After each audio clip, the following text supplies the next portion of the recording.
Hallelujah, praise the Lord. परमेश्वर का धन्यवाद करते हैं इस समय के लिए, आज के दिन के लिए। और सिकस फेलोशिप कलीसिया में और यहाँ जोबा पान पोस्ट में कल के दिन से उपवास प्रार्थना जब आरंभ हुआ है, सच में परमेश्वर यहाँ पर काम कर रहा है। हम लोग देखने पाते हैं, हम लोग जब यहाँ आने से पहले अपने घरों में थे तो क्या स्थिति थी, लेकिन कल के दिन जब यहाँ पर आए तो हमारा सोच विचार, हमारी इच्छाएं, हमारी भावनाओं में बदलाहट आया। ऐसा हुआ कि नहीं? और 3 दिन का उपवास में आज जब दूसरा दिन है और एक दिन है, कल भी है, तो परमेश्वर आज और कल भी और भी आप लोगों के सामने में, हम लोगों के सामने में यहाँ पर अद्भुत कामों को करेंगे। आमीन, आमीन। आइए हम लोग वचन में जाने से पहले छोटी प्रार्थना करेंगे। हमारे प्रेमी अनुग्रहकारी दयालु पिता परमेश्वर, हम हमारे उद्धारकर्ता यीशु मसीह के पवित्र नाम से तेरे निकट में आए हैं। हम तेरा धन्यवाद करते हैं प्रभु जी इस समय के लिए।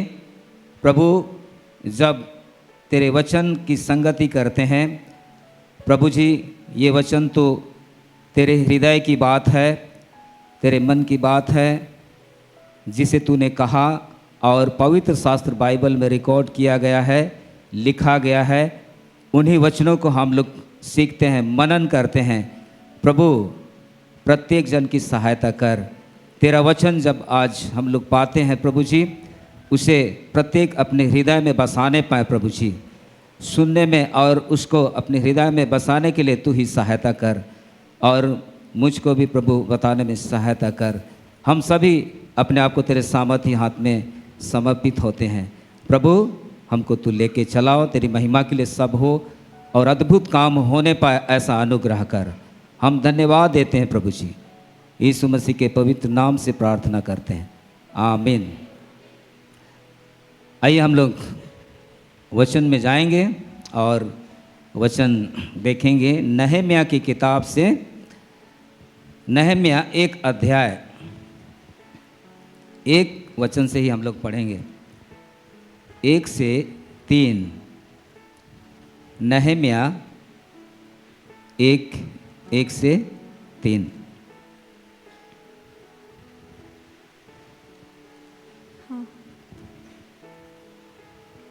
हकलिया के पुत्र नेहम्याह के वचन। 20वें वर्ष के किस्लेव नामक महीने में, जब मैं सूसन नामक राजगढ़ में रहता था, तब हनानी नामक मेरा एक भाई और यहूदा से आए हुए कई एक पुरुष आए। तब मैंने उनसे उन बचे हुए यहूदियों के विषय जो बंधुआई से छूट गए थे और यरूशलेम के विषय में पूछा। उन्होंने मुझसे कहा, जो बचे हुए लोग बंधुआई से छूटकर उस प्रांत में रहते हैं, वे बड़ी दुर्दशा में पड़े हैं और उनकी निंदा होती है, क्योंकि यरूशलेम की सरापना टूटी हुई और उसके फाटक जले हुए हैं। यहाँ पर हम देखते हैं नहम्याह नामक एक व्यक्ति है और वही इसको कहता है। कब कहता है? उसके लोगों ने उसको कुछ बातें बताई। ये लोग इस्राएली लोग हैं, यहूदी लोग हैं, परमेश्वर के चुने हुए लोग हैं। और यहाँ पर क्या होता है कि इनका स्थिति परिस्थिति ठीक नहीं है। इनकी जो स्थिति परिस्थिति है बहुत बिगड़ी हुई है। क्या हालत है यहाँ पर, उसको लोग बताते हैं। यहाँ पर कुछ नाम दिया गया है। हनानी नामक उसका भाई, यहूदा से आए हुए कई पुरुष उसके साथ में थे। वे लोग बता रहे हैं, उन्होंने मुझसे कहा, कहता है। वे लोग नहम्याह को बता रहे हैं क्या बता रहे हैं? जो बचे हुए लोग बंधुआई से छूटकर उस प्रांत में रहते हैं वे बड़ी दुर्दशा में पड़े हैं। देखिए, पहले तो बंधुआई में थे, बंधन में थे, किसी के अधीन में थे, लेकिन वहाँ से वे लोग छूटकर आ गए हैं और वे लोग एक प्रांत में, एक जगह में रहते हैं, लेकिन उनकी दशा बहुत ही दुर्दशा है। वे लोग दुर्दशा में पड़े हुए हैं और उनकी निंदा होती है। परमेश्वर के चुने हुए लोग बंधुआई से छुटकारा पाके एक प्रांत में आए हैं और वहाँ पर भी उनकी दशा कैसी है? बहुत खराब दशा में वे लोग हैं और लोग उनकी निंदा करते हैं। किन लोगों की निंदा हो रही है?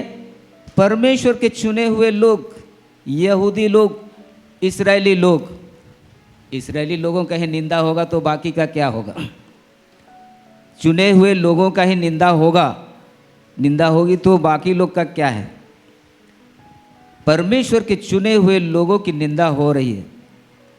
उसका कारण यहाँ पर बताया गया है, लिखा है, 2 कारण बताया गया है क्यों दुर्दशा में वे लोग पड़े हैं, क्यों उनकी निंदा होती है। यहाँ लिखा है, क्योंकि यरूशलेम की शहर पनाह टूटी हुई और उसके फाटक जले हुए हैं।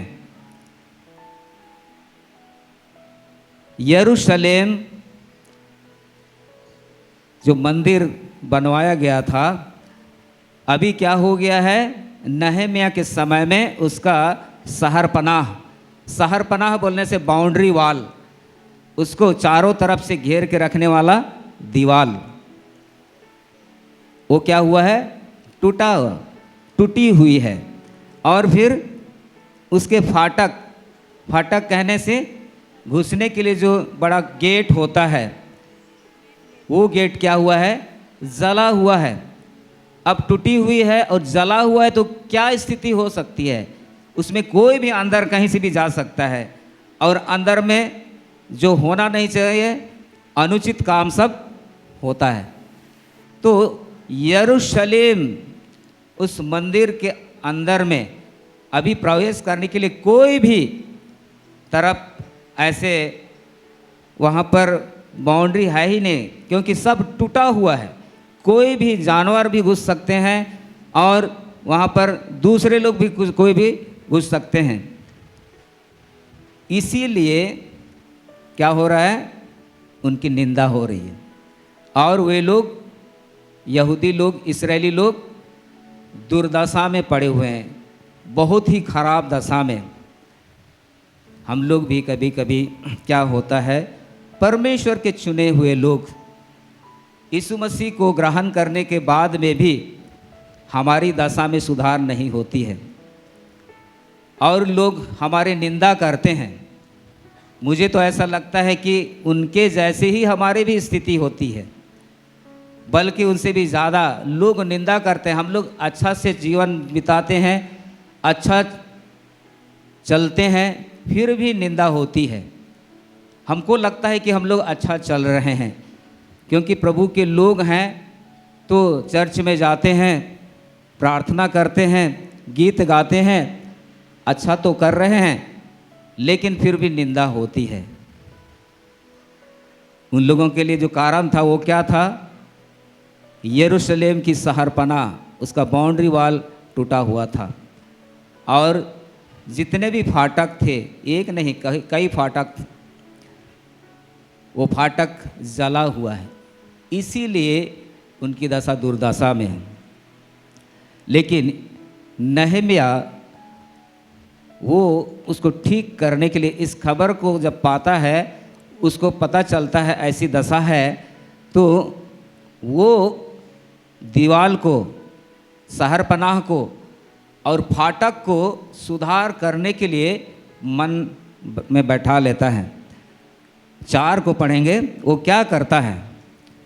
ये बातें सुनते ही मैं बैठकर रोने लगा और कितने दिन तक विलाप करता और स्वर्ग के परमेश्वर के सम्मुख उपवास करता और ये कहकर प्रार्थना करता रहा, हाँ 5 को पढ़ देंगे। हे स्वर्ग के परमेश्वर यहोवा, हे महान और भय योग्य ईश्वर, तू जो अपने प्रेम रखने वाले और आज्ञा मानने वाले के विषय अपनी वाचा पालता और उन पर करुणा करता है, तू कान लगाए और आंखें खोले रह कि जो प्रार्थना में तेरा दास इस समय तेरे दास इज़राइलियों के लिए दिन रात करता रहता हूँ, उसे तू सुन ले। मैं इज़राइलियों के पापों को जो हम लोगों ने तेरे विरुद्ध किए हैं मान लेता हूँ। मैं और मेरे पिता के घराने दोनों ने पाप किया है। यहाँ पर नहम्याह अपने में ही अकेले में अब क्या करता है, रोने लगता है, बैठकर रोने लगा। वो अपने इस्राएली भाइयों और परिवार के लोगों की स्थिति को देखकर वो बैठकर रोने लगा और कई दिन तक विलाप किया उसने। और स्वर्ग के परमेश्वर के सम्मुख, ऐसे वैसे जगह में नहीं, कहाँ पर, स्वर्ग के परमेश्वर के सम्मुख। बहुत लोग उपवास करते हैं, ऐसी अपने में ही उपवास रख लेते हैं, स्वर्ग के परमेश्वर के सम्मुख में नहीं। लेकिन यहाँ नहम्याह क्या कर रहा है, स्वर्ग के परमेश्वर के सम्मुख उपवास करता और यह कहकर प्रार्थना करता रहा। क्या प्रार्थना कर रहा है, हे स्वर्ग के परमेश्वर यहोवा, हे महान और भय योग्य ईश्वर। हमारा जो परमेश्वर है, कैसा परमेश्वर है, महान है, भय योग्य है। और आगे क्या कहता है, और आज्ञा मानने वाले और जो अपने प्रेम रखने वाले के विषय में अपनी वाचा पालता और उन पर करुणा करता है, तू कान लगाए और आंखें खोले रह। ऐसे करके प्रार्थना कर रहा है, अकेले में ही वो अभी प्रार्थना कर रहा है कि जो प्रार्थना मैं तेरा दास इस समय तेरे दास इस्राएलियों के लिए दिन रात करता हूँ, दिन रात करता हूँ, उसे तू सुन ले। फिर आगे वो क्या करता है, मैं इस्राएलियों के पापों को जो हम लोगों ने तेरे विरुद्ध किए हैं मान लेता हूँ। मैं और मेरे पिता के घराने दोनों ने पाप किया है। सबसे पहले ये ऐसा करता है ना, इस्राएलियों के पापों को वो मान लेता है और कहता है कि मैं और मेरे पिता के घराने, वो अंगीकार करता है कि हमने दोनों ने पाप किया है, मैंने भी पाप किया है और इस्राएल के घराने दोनों ने, हम लोगों ने पाप किया है। अपने अकेले में पहले तो ऐसे करता है, फिर यरूशलेम का जो शहरपनाह है और फाटक जो जला हुआ और टूटा हुआ है, उसको सुधारने के लिए वो लोगों को तैयार करता है और वो सुधारना शुरू करते हैं वे लोग। लेकिन सुधारने में इतना मुश्किल का सामना करना पड़ता है कि वहाँ पर आदमी निराश होकर भाग जाएगा। और ये व्यक्ति तो वहाँ पर नहीं रहता था, वो कहीं दूसरे जगह में नौकरी करता था। क्या नौकरी करता था, राजा का पियाऊ, राजा को पिलाने वाला, कप बियरर ऑफ किंग। यहाँ पर एक अध्याय के आखिरी लाइन में लिखा हुआ है, पढ़ेंगे उसको। आखिरी लाइन, आखिरी सेंटेंस, अध्याय 1 का आखिरी सेंटेंस। जब मैं सुसन नामक राजगढ़ में रहता था। नहीं, नहम्याह 1 का आखिरी लाइन, ओके, एक अध्याय। हाँ, और उस पुरुष को उस एक पर, अध्याय का जो आखिरी वाला जो पद है, आखिरी लाइन, मैं तो राजा का पियाऊ था। हाँ, आखिरी में बताता है कि मैं तो राजा का पियाऊ था, है ना। वो पास्टर नहीं था, नहीं, कि वो चर्च में काम नहीं करता था, है ना। वो दूसरे जगह नौकरी करता था, वो भी छोटा मोटा नौकरी। क्या नौकरी करता था? हाँ, क्या नौकरी करता था? पियाऊ। अगर साधारण भाषा में बोलेंगे तो होटल में वेटर का काम करता था, नहीं कि वेटर लोग पानी पिलाते हैं, नहीं कि पानी पिलाते हैं। पियाऊ मतलब पिलाने वाला, पिलाने का काम करता था। राजा को खिलाने का काम, खिलाने वाले खिलाने का काम करते हैं, पिलाने वाले पिलाने का काम करते हैं, और दूसरे दूसरे काम भी करते हैं। तो ये जो नहम्याह था, ये क्या करता था? पिलाने का काम, राजा को पिलाने का काम करता था। सोच लीजिए, उस व्यक्ति को दुख लगा अपने लोगों का हालत को देख के, और वो विलाप करने लगा और अपने मन में बैठा लिया कि मैं यरूशलेम की शहर पनाह को, दीवाल को, बाउंड्री वाल को और फाटक को ठीक करूँगा। लेकिन ये तो बहुत मुश्किल काम है। फिर भी वो परमेश्वर से सहायता मांगता है, प्रार्थना करता है, और वो शुरू करते हैं, वे लोग काम को शुरू करते हैं। लेकिन क्या होता है, कुछ लोग ऐसा विरोध करते हैं कि आदमी निराश हो जाएगा। यहाँ पर देखिए 2:19 को देखिए, 2:19 को पढ़ेंगे। ये सुनकर होरोनी सम्लत और तोबिया नामक कर्मचारी जो ओमोनी था और गेशम नामक एक अरबी हमें ठट्टों में उड़ाने लगे और हमें तुच्छ जानकर कहने लगे, ये तुम क्या काम करते हो? क्या तुम राजा के विरुद्ध बलवा करोगे? हाँ, ये लोग विरोध करके बोल रहे हैं, ये तुम क्या कर रहे हो? इतना बड़ा जो शहर पनाह है उसको बनाने जा रहे हो? क्या तुम राजा के विरुद्ध बलवा करोगे? ऐसे करके उल्टी बातें ये लोग बोलने लगे। तब नहम्याह उत्तर देता है, 20 को पढ़ेंगे। तब मैंने उनको उत्तर देकर उनसे कहा, स्वर्ग का परमेश्वर हमारा काम सफल करेगा, इसलिए हम उसके दास कमर बांधकर बनाएंगे, परंतु यरूशलेम में तुम्हारा ना तो कोई भाग, ना हक और ना स्मारक है। जो लोग विरोध कर रहे थे उनको कहता है, स्वर्ग का परमेश्वर हमारी सहायता करेगा और हमारे काम को सफल करेगा, और हम उसके दास कमर बांध कर बनाएंगे, और यरूशलेम में तुम्हारा कुछ भी भाग नहीं रहेगा, हक भी नहीं रहेगा, और तुम जो स्मारक वहाँ मेमोरी के लिए कुछ कर दिए हो वो भी नहीं रहेगा। देखिए, वो बोल रहा है, अंगीकार कर रहा है कि हम लोग बना कर ही छोड़ेंगे। यरूशलेम के चारों ओर जो दीवार है टूटा हुआ, उसको हम लोग ठीक करके ही छोड़ेंगे। एक छोटा व्यक्ति, पिलाने वाला व्यक्ति ऐसा कह रहा है, और उसने मन में बात को ठान लिया है। तो वहाँ पर बहुत सारे फाटक थे, है ना। फाटक, एक फाटक और दूसरा फाटक के बीच में शहर पनाह है, मतलब बाउंड्री दीवार है, वाल है।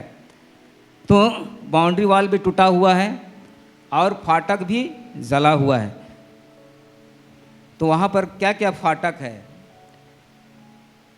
देखिए, लिखा है 3 में मछली फाटक, फिर 6 में लिखा है पुराना फाटक, फिर 13 में लिखा है तराई का फाटक, फिर 14 में लिखा है कूड़ा फाटक, और 15 में लिखा है सोता फाटक।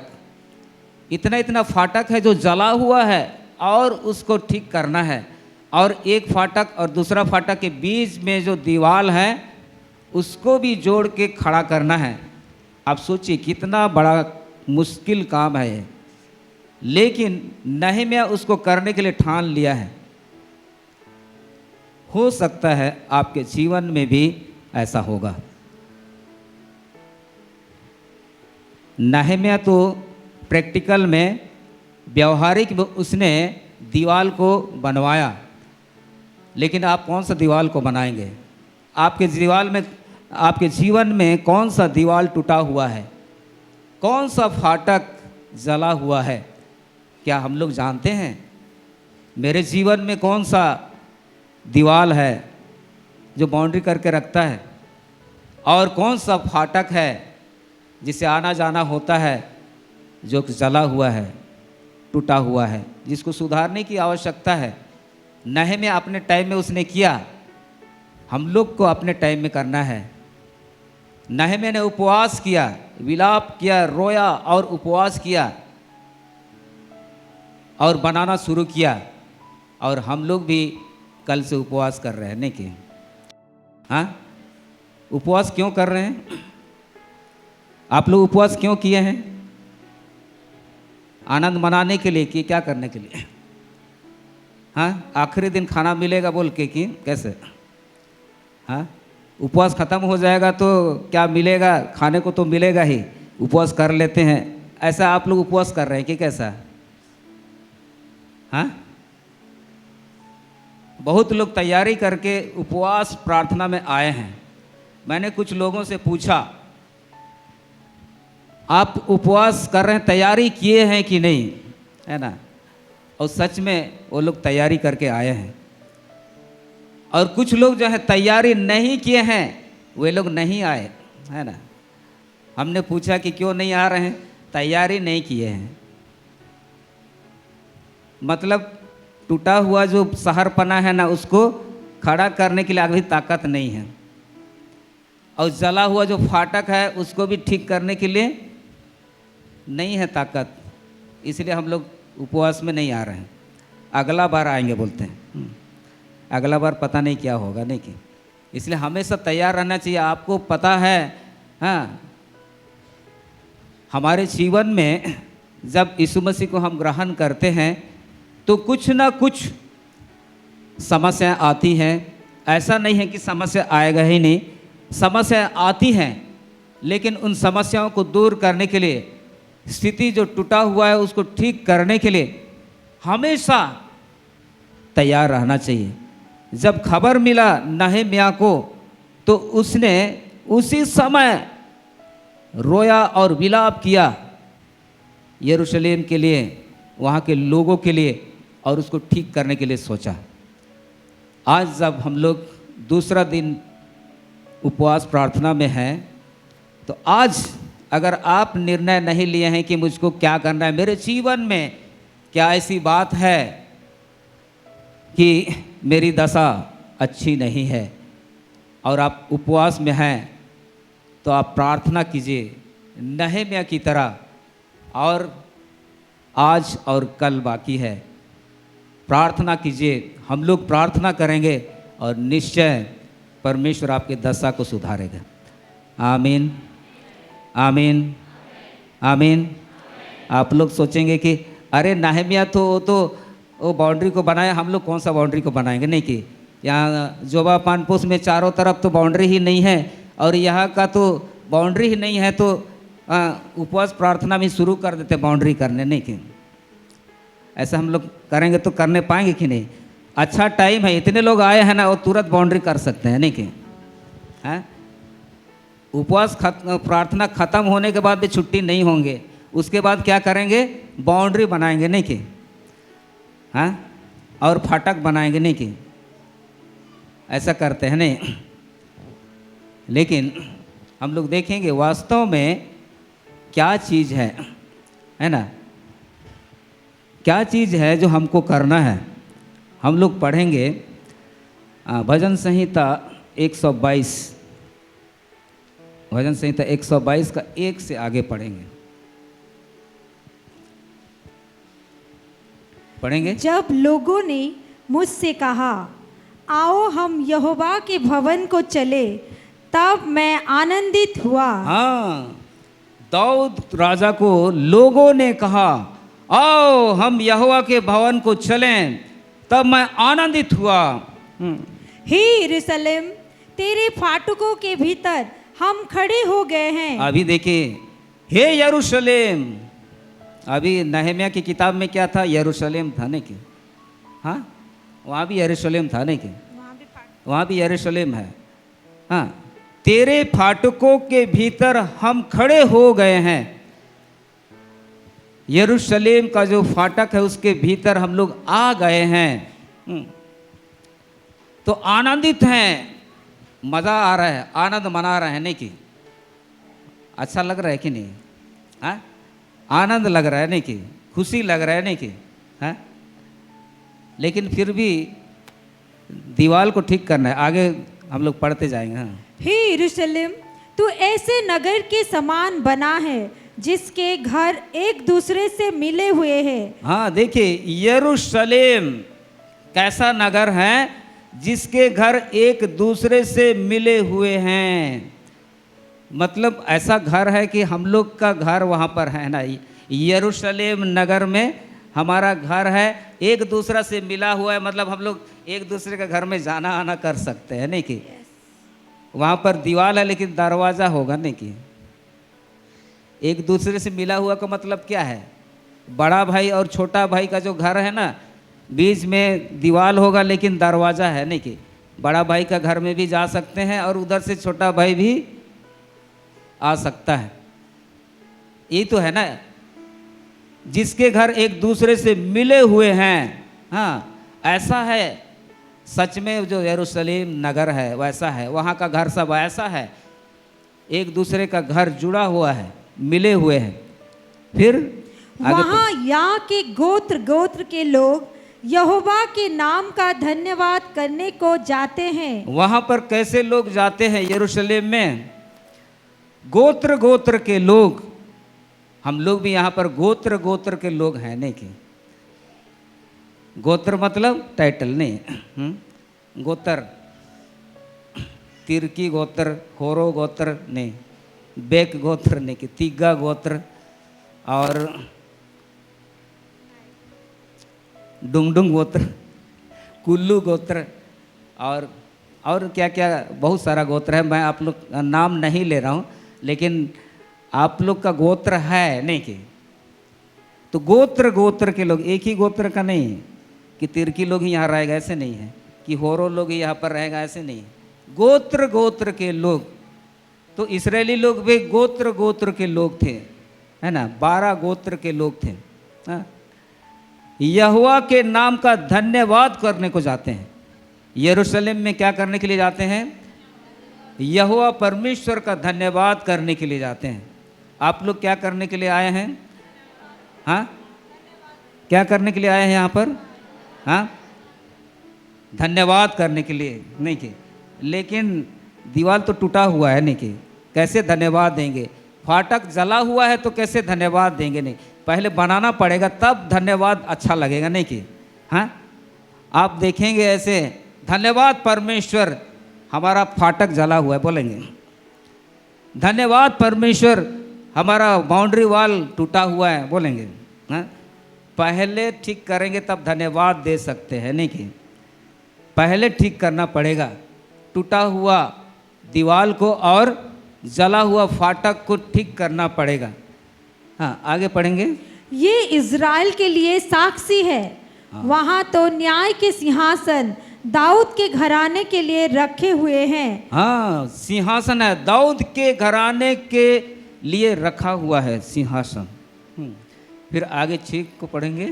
यरूशलेम की शांति का वरदान मांगो, तेरे प्रेमी कुशल से रहे। हाँ, देखिए, यरूशलेम की शांति का वरदान मांगो, तेरे प्रेमी कुशल से रहें। यरूशलेम का मतलब ही है शांति का घर। यरूशलेम का मीनिंग क्या है? हाउस ऑफ पीस, शांति का घर। और शांति का घर है तो फिर शांति का वरदान क्यों मांग रहे हैं? शांति तो ऑलरेडी होना चाहिए वहाँ पर, नहीं कि शांति का घर मतलब क्या है? मेरी मिसेस का नाम शांति, मेरे घर में मैं लिख दूंगा शांति का घर, है ना। शांति का घर बोलने से दो मीनिंग होता है, नहीं कि शांति का घर बोलने से इस घर की मालकिन का नाम शांति है ना, और शांति का घर बोलने से इस घर में शांति है। अभी आप मेरे घर में जाएंगे तब आपको पता चलेगा कि मैं शांति में हूँ कि नहीं। सच में शांति है उस घर में जो मेरी पत्नी है, नहीं कि, लेकिन वास्तव में मैं शांति में हूँ कि नहीं, वो आपको देखना पड़ेगा उस घर में जाके, नहीं कि यहाँ पर आप नहीं जानेंगे, है ना। यहाँ खड़ा होने से आपको लगता है पास्टर तो इतना बोल रहा है तो आज शांति में है। हाँ, वास्तव में वहाँ पर शांति में है कि नहीं। और यरूशलेम का मतलब क्या होता है?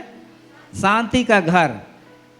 हाँ, तो यरूशलेम की शांति का वरदान मांगो, मतलब शांति भी एक वरदान है और मुझको वरदान में मिला है मुझको वरदान में मिली है, नहीं कि हालेलुया, प्रेज द लॉर्ड।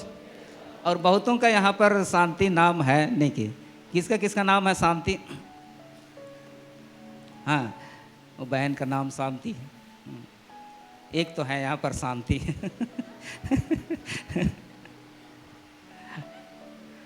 तेरे प्रेमी कुशल से रहें, इसका मतलब है कि यरूशलेम जो शांति का घर है अब उसमें शांति नहीं है। अब क्या ज़रूरत है? शांति का वरदान को मांगने का, और ताकि तेरे प्रेमी वहाँ पर कुशल से रहें। परमेश्वर से प्रेम करने वाले लोग अब कुशल से रहें। अब पढ़ते हैं 7 को, देखिए। तेरी सरपनाह के भीतर शांति और तेरे महलों में कुशल होवे। हाँ, यहाँ क्या लिखता है? तेरी शहर पनाह के भीतर शांति।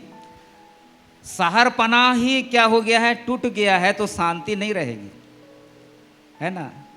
शहर पनाह ही टूटा हुआ है, बाउंड्री वॉल टूट गया है, तो शांति नहीं रहेगा।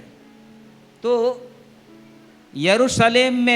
यरूशलेम मंदिर में दाऊद राजा को कहते हैं कि आओ हम यहोवा के भवन में चलें, तो मैं आनंदित हुआ कहता है। लेकिन वहाँ हम देखते हैं अंदर में क्या होता है? बाउंड्री वॉल ही नहीं रहेगा तो शांति नहीं है।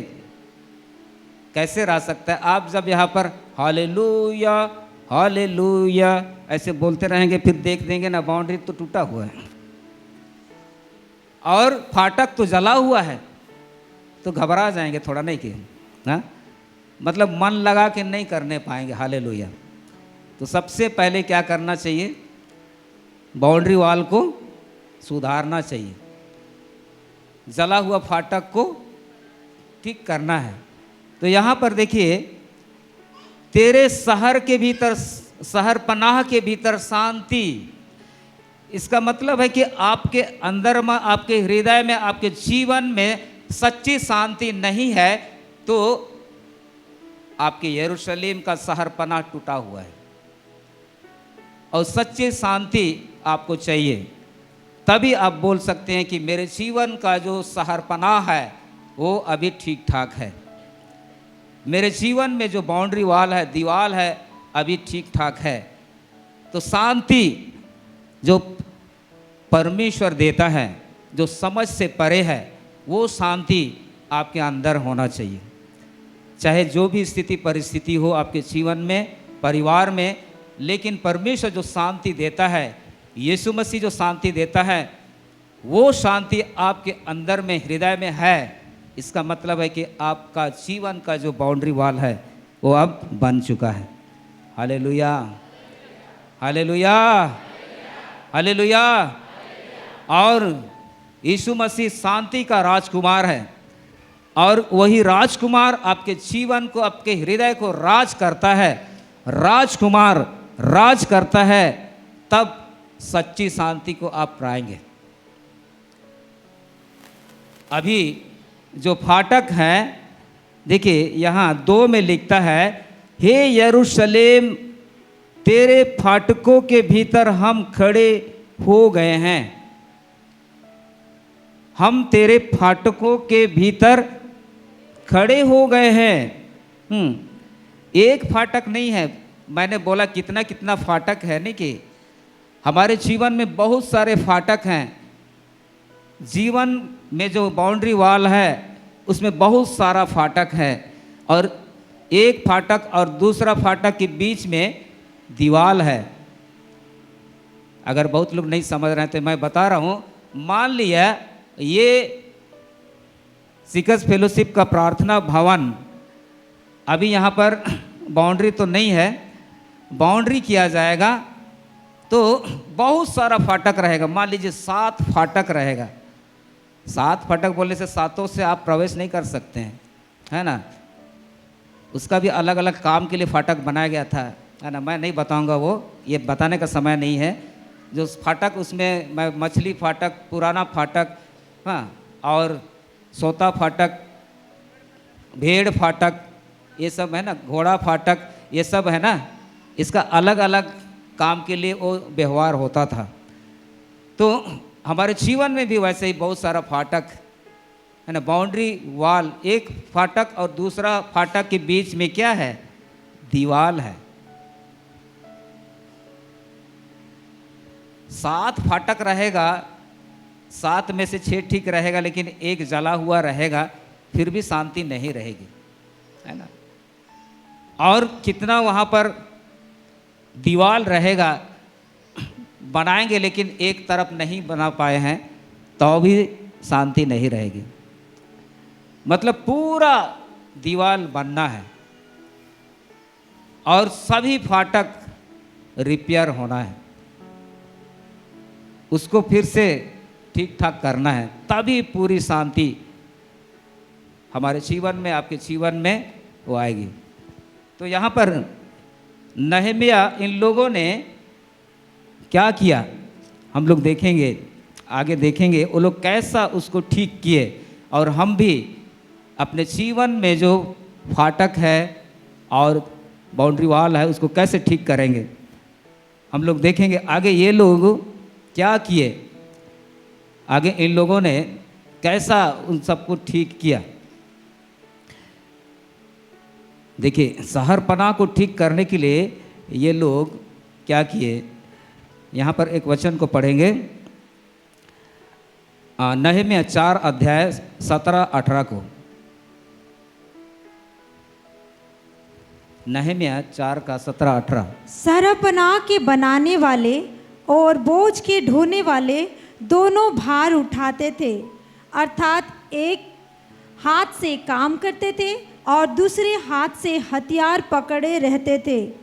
राजमिस्त्री अपनी अपनी जांघ पर तलवार लटकाए हुए बनाते थे। नरसिंगे का फूंकने वाला मेरे पास रहता था। देखिए, शहरपनाह के बनाने वाले और बोझ के ढोने वाले दोनों भार उठाते थे, अर्थात एक हाथ से काम करते थे और दूसरे हाथ से हथियार पकड़े रहते थे। ठीक करने के लिए काम करने वाले एक हाथ से काम करते थे, दूसरे हाथ से हथियार पकड़े रहते थे। हथियार क्यों पकड़े रहते थे? क्योंकि विरोधी लोग बनाने नहीं दे रहे, है ना, बनाने नहीं दे रहे, वहाँ पर आ जाते हैं और हमला करते हैं और उल्टी सीधी बातें क्या क्या बोल रहे हैं। आपके जीवन में भी ऐसा हो सकता है ना। आप काम कर रहे हैं एक तरफ और आपको मालूम नहीं है कि आपको एक हथियार भी पकड़ना है, नहीं कि पकड़े हैं कि नहीं पकड़े हैं तो पता नहीं, लेकिन पकड़ने की आवश्यकता है। विश्वासी जीवन को जीने के लिए इधर काम भी करना है और हथियार को भी पकड़े रहना है, नहीं कि। तो कौन सा हथियार को पकड़ेंगे? पिस्तौल की बंदूक, नहीं कि जिसमें गोली नहीं निकलता है, नहीं। प्रभु के दास बता रहे थे कि वो पिस्तौल, वो बंदूक पकड़ेंगे और गोली नहीं निकलने वाला, नहीं, उससे कुछ काम नहीं होगा, है ना। ऐसा बंदूक पकड़ना पड़ेगा जिसमें से गोली निकलता है, सही वाला गोली निकलेगा, ऐसा वाला, है ना। और सबसे पवित्र शास्त्र में जो हथियार है हमारे लिए जो हथियार है वो है परमेश्वर का वचन।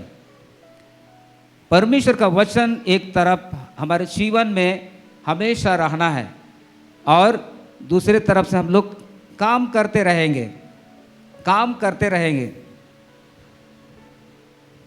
तो वो हथियार क्या है?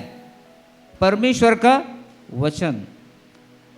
परमेश्वर का वचन को जब हम जानेंगे तो उसको हम व्यवहार करने पाएंगे, इस्तेमाल करने पाएंगे। कहाँ पर किस प्रकार उपयोग करना है, परमेश्वर के वचन को जानने पर ही हम उसका इस्तेमाल करने ठीक तरह से जानने पाएंगे। और अगर उसका महत्व को नहीं जानेंगे तो उसका उपयोग सही रीति से नहीं करने पाएंगे। परमेश्वर के वचन को लेकर कौन सी जगह में किस प्रकार व्यवहार करना है, तो उस जगह में आप जब जानेंगे तभी उसको सही रीति से उस हथियार को, वचन को इस्तेमाल करने पाएंगे। आपके जीवन में अगर समस्या आ गया है तो उसी प्रकार आप प्रार्थना करेंगे तब वो हल होगा नहीं। और अगर आप उस जगह में खाने वाला प्रार्थना करेंगे तो वो हल नहीं होगा नहीं कि जहाँ पर आप समस्या में हैं तो समस्या को दूर करने वाला वचन को लेके आप व्यवहार करेंगे तभी वो समस्या जाएगा। और खाना खाने के पहले जब खाते हैं, हे परमेश्वर धन्यवाद देता हूँ खाना मिला है, फिर खाने में मज़ा आएगा लेकिन समस्या नहीं जाएगा। तो वचन हथियार है। ये लोग काम करते थे और एक हाथ से काम करते थे, दूसरे हाथ से हथियार पकड़े रहते थे। और लिखता है 18 में, राजमिस्त्री अपने अपने जांघ पर तलवार लटकाए हुए बनाते थे। जांघ पर तलवार लटकाए रहते थे और राजमिस्त्री लोग वो काम करते थे। और नरसिंगा फूंकने वाले लोग भी थे। नरसिंगा क्यों फूंकते थे?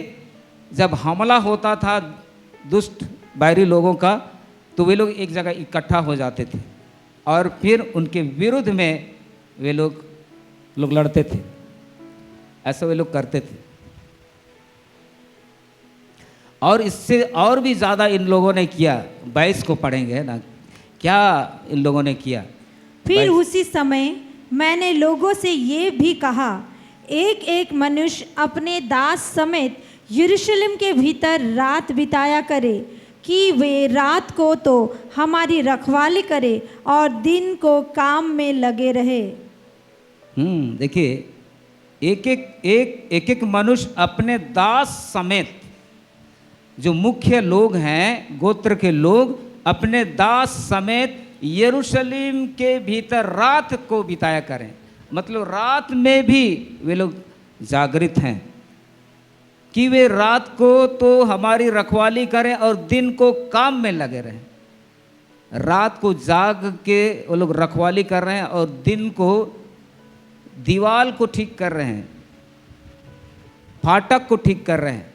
मतलब ये लोग 24 घंटा, दिन हो या रात, 24 घंटा ये लोग क्या कर रहे हैं? काम कर रहे हैं। और फिर भी इनके विरुद्ध में लोग, विरोध में क्या क्या सब बोलते रहते हैं। विरोधी लोग बहुत कुछ बोले। हाँ, क्या विरोध में बोले? 4 का 2 को पढ़िए।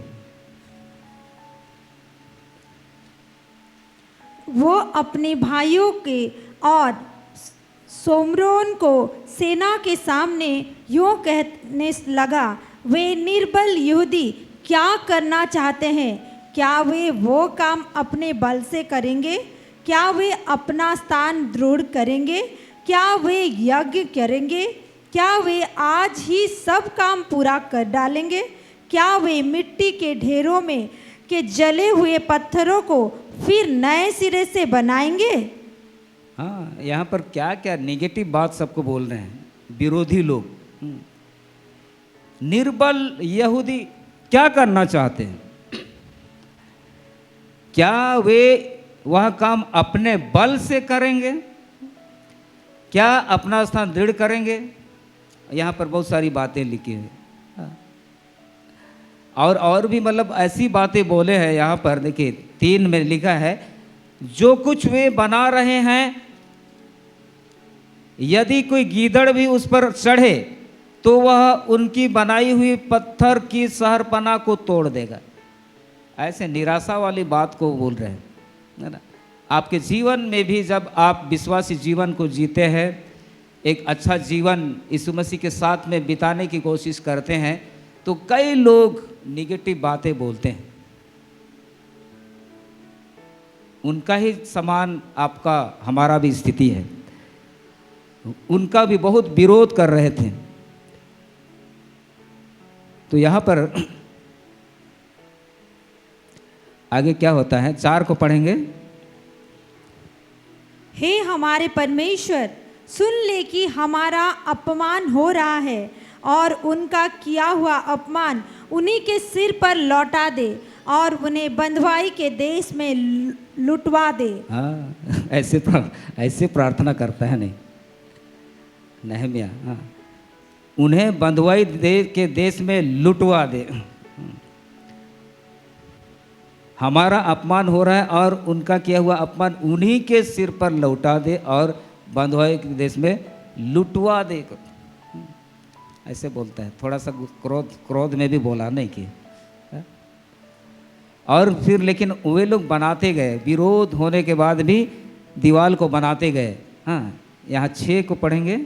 हम लोगों ने सरपनाह को बनाया और सारी सरपनाह आधी ऊंचाई तक जुड़ गई, क्योंकि लोगों का मन उस काम में नित्य लगा रहा। हाँ, वे लोग आधा ऊंचाई तक उसको बना पाए। हाँ, आधी ऊंचाई तक वो लोग जोड़ के बनाने पाए हैं। क्यों ऐसा करने पाए, क्यों बना पाए? क्योंकि जो लोग वहाँ पर थे, काम कर रहे थे, उनका मन काम करने में लगा हुआ था। हमारा भी मन काम करने में लगा रहना चाहिए। कौन सा काम? हमारे जीवन में जो भी गड़बड़ियां हैं उसको ठीक करने के लिए। हमारे जीवन में ऐसी बातें हैं जो परमेश्वर की दृष्टि में ठीक नहीं है, जिसके कारण से शांति नहीं है, तो उसको ठीक करने का जो काम है उसमें नित्य लगा रहना चाहिए। 1 दिन 2 दिन नहीं, प्रतिदिन पूरा जीवन भर उस काम में लगा रहना चाहिए। Hallelujah, hallelujah. फिर आगे हम लोग देखते हैं कि वे लोग बनाने पाते हैं, बना देते हैं, पूरा बना लेते हैं। हाँ, पूरा बनाने सकते हैं, वे लोग बना देते हैं।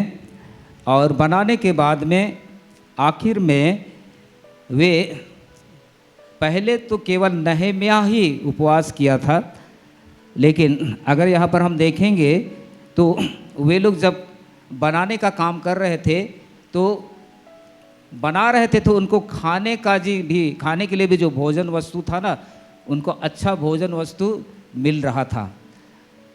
वहाँ पर लिखा है, आगे जब पढ़ेंगे एक जगह में लिखा है, खाने के लिए अच्छी वस्तुएं, वो लोग अच्छे चीज़ों को खाते थे और वो लोग उस प्रकार काम करके यरूशलेम के शहर पनाह को और जो टूटा हुआ था और जो फाटक जला हुआ था उसको वो लोग पूरी ठीक कर देते हैं, पूरा ठीक कर देते हैं।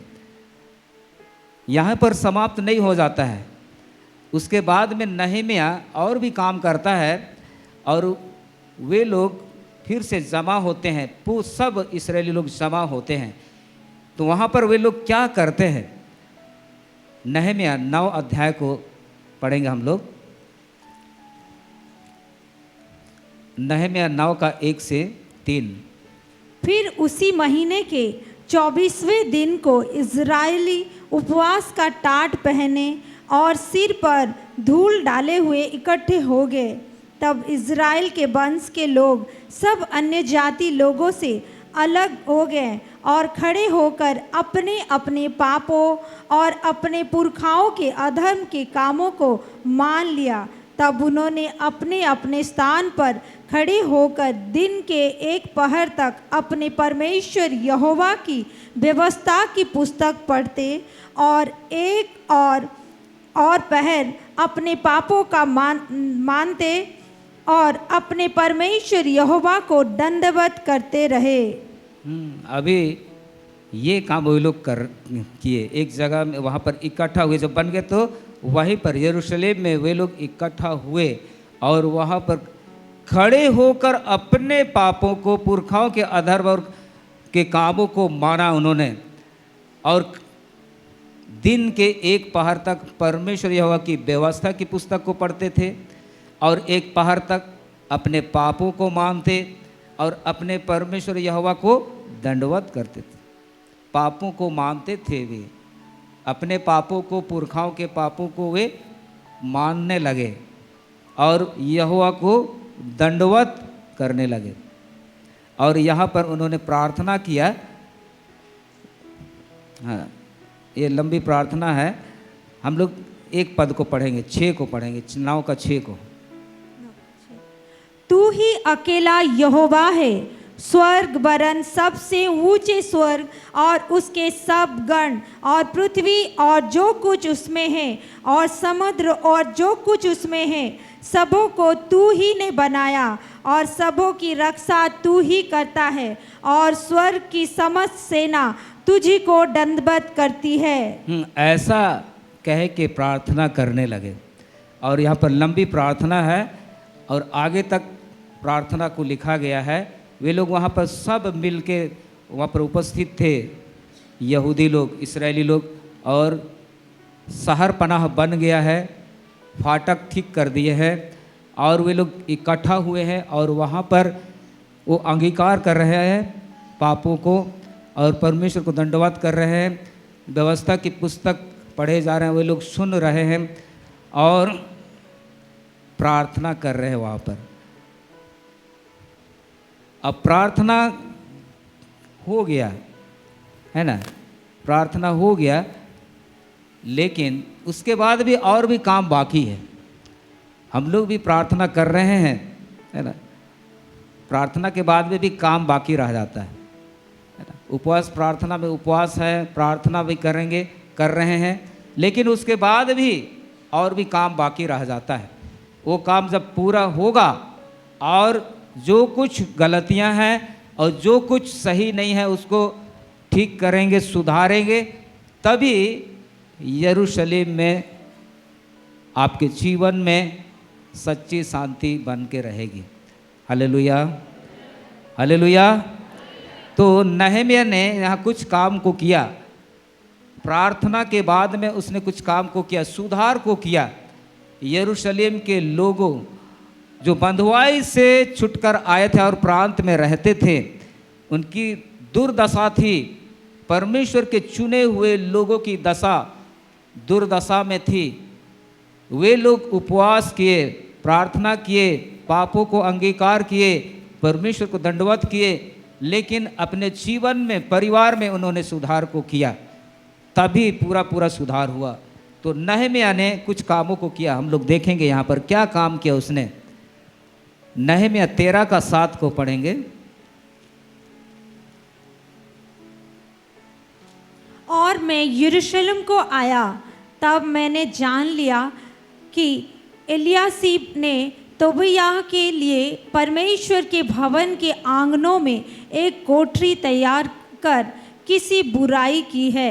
हाँ, नहम्याह वो देख रहा है ना, सब कुछ बन गया है, सब कुछ ठीक हो गया है, फिर भी कुछ गड़बड़ी है। और गड़बड़ी क्या है? यहाँ पर एलियासीब कौन है? याजक है, प्रीस्ट है, वो पास्टर है, आजकल के ज़माने में पास्टर है ना। वो क्या किया है? तोबियाह के लिए, यही तोबियाह क्या कर रहा था? विरोध कर रहा था। हाँ, यही व्यक्ति ऐसा बोल रहा था कि लड़ाई छिड़ जाएगा, ये लोग में झगड़ा हो जाएगा, ऐसी बातें कह रहा था। और ये क्या था? उसका रिश्तेदार था ना, ये व्यक्ति तो परमेश्वर के कामों के विरुद्ध काम करने वाला था, विरोधी था। लेकिन जब यरूशलेम का जो शहर पना है और फाटक है बन गया है, तो याजक इल्याशिब याजक तोबिया के लिए परमेश्वर के भवन के आंगनों में एक कोठरी तैयार कर दिया है। उसको रहने के लिए कोठरी तैयार किया है। जो व्यक्ति विरोध कर रहा था, हाँ, ये बुराई की है, लिखा है ये बुराई की है, उसने बुराई किया है। ऐसा करके याजक ने बुराई किया है, उस विरोधी व्यक्ति के लिए कोठरी बना दिया है रहने के लिए। तो इसने पूरा काम किया। क्या किया? 8 को पढ़िए। इसे मैंने बहुत बुरा माना और तोबिया का सारा घरेलू सामान उस कोठरी में से फेंक दिया। अच्छा, 9 को भी पढ़ दीजिए।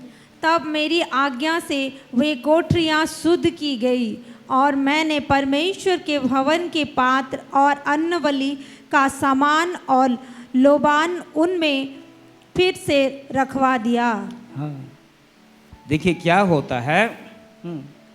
यहाँ पर एक कोठरी किसके लिए बनाया गया था? तोबिया, वो विरोधी व्यक्ति था, विरोध करने वाला था, है ना। वो सहमति में नहीं था, सहमत नहीं था। ये लोग जो सच्चा परमेश्वर की आराधना करने वाले थे, इनके साथ में सहमत नहीं था।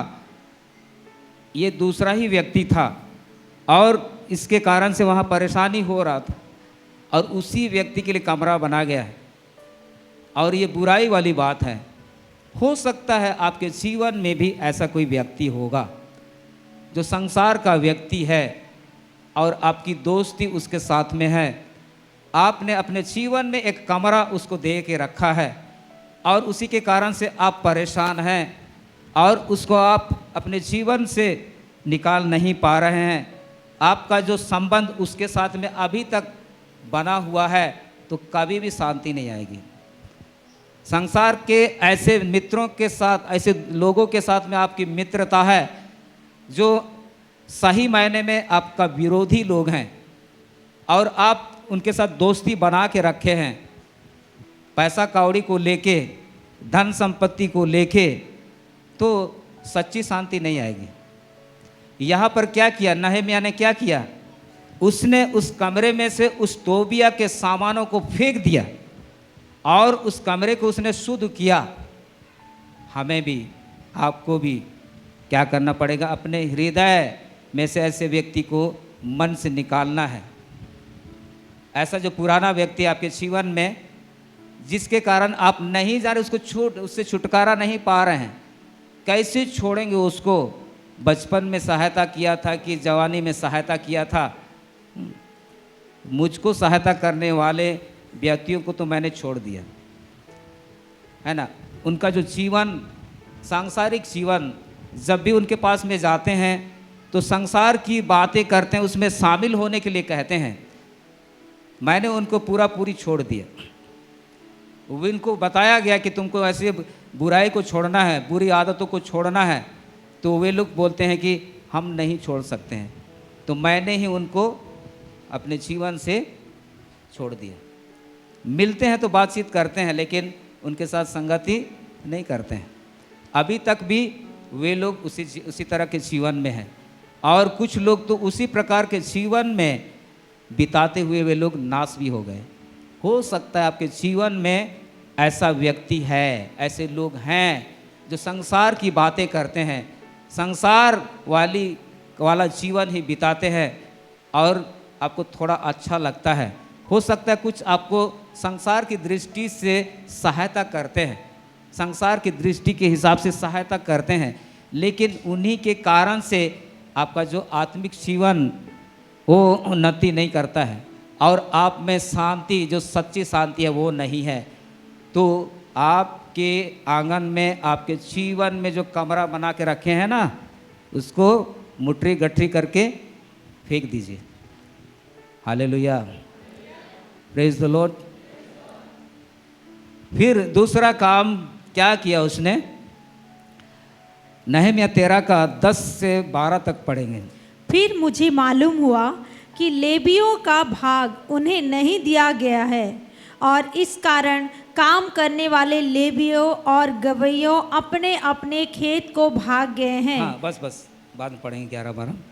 देखिए फिर नहम्याह को क्या मालूम हुआ कि लेवी लोग को उनका भाग नहीं दिया गया है। लेवी मतलब है जो लोग यरूशलेम मंदिर में सेवा का काम करते थे, सेवाकाई का काम करते थे, हाँ वे उनको भाग नहीं दिया गया है। और इस कारण काम करने वाले लेविये और गवाये, लेवी मतलब जो सेवक लोग थे और गायक मतलब कोयर ग्रुप वाले नहीं कि गवाये मतलब गाने वाले, वहाँ पर भी कोयर वाले लोग थे।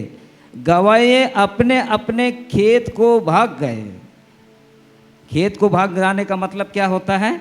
नहीं बाबा यहाँ पर नहीं पोसई होगा, हम लोग जाते हैं अपना खेत में खेती बाड़ी का काम करेंगे, सेवा कहीं नहीं करेंगे। अभी वे लोग चले गए अपना अपना खेत में काम करने के लिए, तो नोनो करने के लिए है ना, और धान बुनने के लिए। क्यों? क्योंकि उनको उनका भाग नहीं दिया गया। तो क्या करता है? 11 को पढ़िए, नहम्याह क्या करता है? तब मैंने हाकिमों को डांट कर कहा, परमेश्वर का भवन क्यों त्याग गया है? फिर मैंने उनको इकट्ठा करके एक एक को उसके स्थान पर नियुक्त किया। नहम्याह नियुक्त कर देता है, फिर खेतों से लेके आता है और वहाँ पर काम पर नियुक्त कर देता है ना। और जो लोग अधिकारी लोग थे वो उनको कहते हैं परमेश्वर का भवन क्यों त्यागा गया है? परमेश्वर के भवन में काम करने वाले लोग नहीं हैं, वे लोग अपने खेतों में चले गए हैं। क्यों? उसको पता चलता है क्यों, क्योंकि उनको भाग नहीं दिया गया था।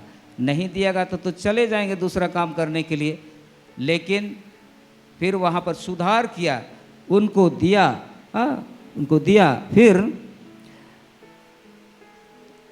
इकट्ठा करके वो नियुक्त कर दिया।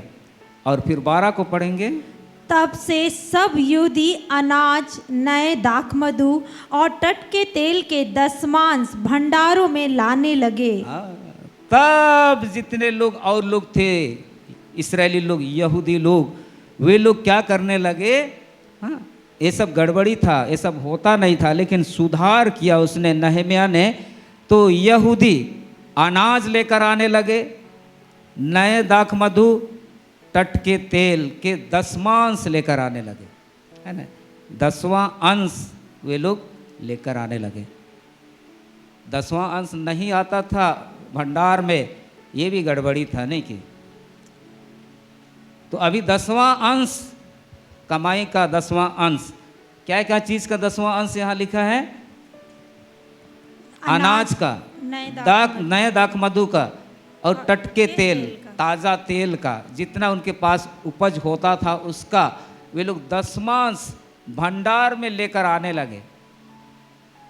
तब वहाँ का जो मैनेजमेंट था वो अच्छी तरह से चलने लगा। तो ऐसा उसने सुधार किया।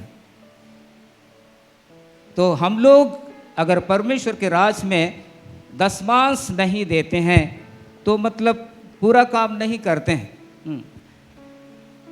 आपका जो धन है ना, परमेश्वर को दशमांश के रूप में नहीं देते। आपको अगर परमेश्वर दिया है और उसमें से दशमांश नहीं देते हैं तो आपका मन परमेश्वर में नहीं लगेगा। आप दशमांश देंगे तो जरूर परमेश्वर के प्रति आपका मन लगेगा।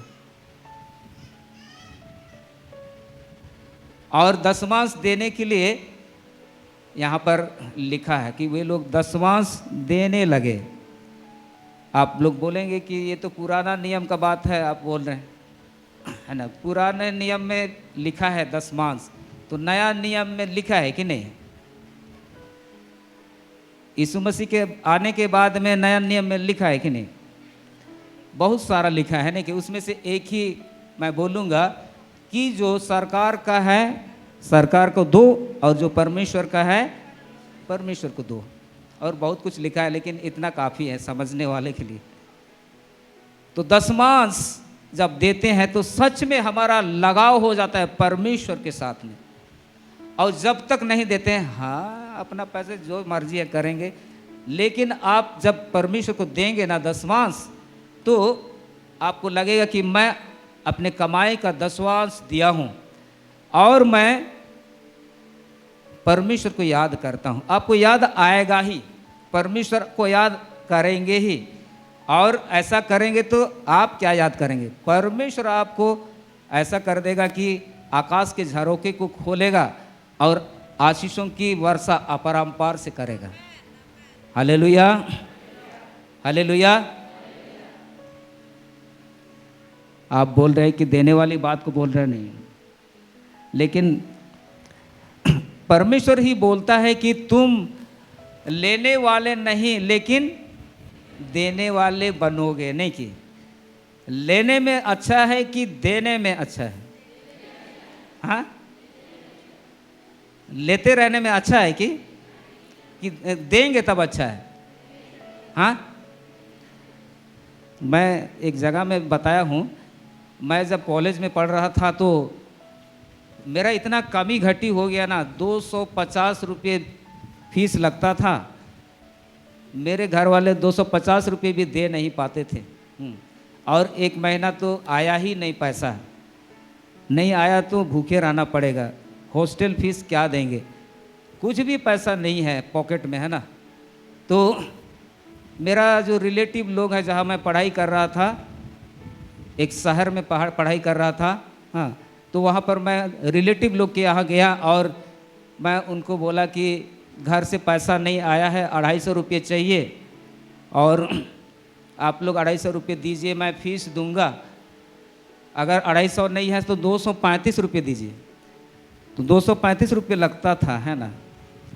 185 रुपये मेस का और 50 रहने का और 15 रुपये पॉकेट खर्च।